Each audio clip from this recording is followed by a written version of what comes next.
ಬೆಟ್ಟ ಅಲೆಗೂ ದಣಿವು ಪರ್ವತಕ್ಕೂ. ಧಾರವಾಡದಲ್ಲಿ 3 ಮಕ್ಕಳು ನೀರು ಪಾಲು. ಇನ್ನೆರಡು ದಿನ ಕಳೆದಿದ್ದರೆ ನಗು ನಗುತ್ತಾ ಶಾಲೆಗೆ ಹೋಗಬೇಕಿದ್ದ ಮಕ್ಕಳು. ಈಜಲು ಹೋಗಿ ನಡು ನೀರಿನಲ್ಲಿ ಪ್ರಾಣ ಬಿಟ್ಟ ಬಾಲಕರು. ಕೆರೆ ದಂಡೆಯಲ್ಲಿ ಕಟ್ಟೆ ಹೊಡೆದ ಕುಟುಂಬಸ್ಥರ ಆಕ್ರಂದನ.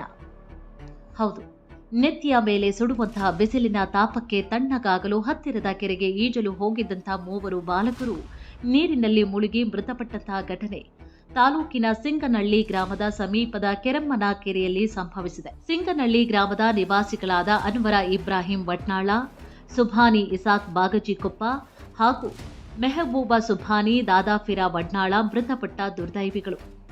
ಬೇಸಿಗೆಯ ತಾಪ ಹೆಚ್ಚಾಗಿದ್ದರಿಂದ 3 ಬಾಲಕರು ಮಧ್ಯಾಹ್ನದ ವೇಳೆ ಈಜಾಡಲು ಕೆರಮ್ಮನ ಕೆರೆಗೆ ತೆರಳಿದ್ರು. ನೀರಿನ ಆಳ ತಿಳಿಯದೆ ಒಬ್ಬರನ್ನೊಬ್ಬರು ರಕ್ಷಿಸಲು ಹೋಗಿ 3 ನೀರಿನಲ್ಲಿ ಮುಳುಗಿದ್ದಾರೆ ಎನ್ನಲಾಗಿದೆ.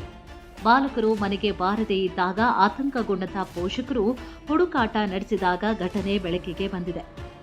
ವಿಷಯ ತಿಳಿತಾ ಇದ್ದಂತೆಯೇ ಕೆರೆಯ ಬಳಿಯಲ್ಲಿ 100 ಗ್ರಾಮಸ್ಥರು ಜಮಾಯಿಸಿದ್ದು ಮೃತರ ಕುಟುಂಬಸ್ಥರ ಆಕ್ರಂದನ ಮುಗಿಲು ಮುಟ್ಟಿತ್ತು.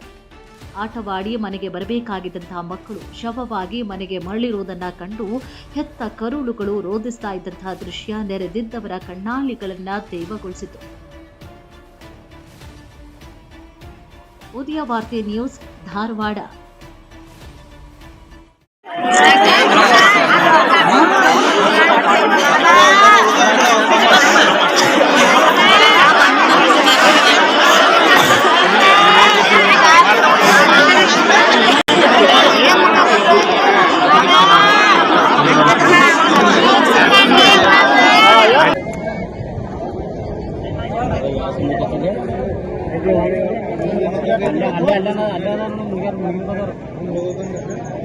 ಅಲ್ಲಿ ನೋಡುದು ಮುಂದೆ ಅಂತೀರಿ ನೋಡ್ದಂಗೆ ಇಟ್ಟ ಅಲ್ಲಿ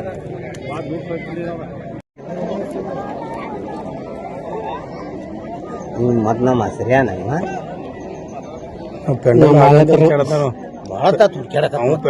ತುಡ್ಕ್ಯಾಡಕತ್ತು ಅವ್ನು ಇಸಾಡಕ್ ಬರ್ತಪ್ಪ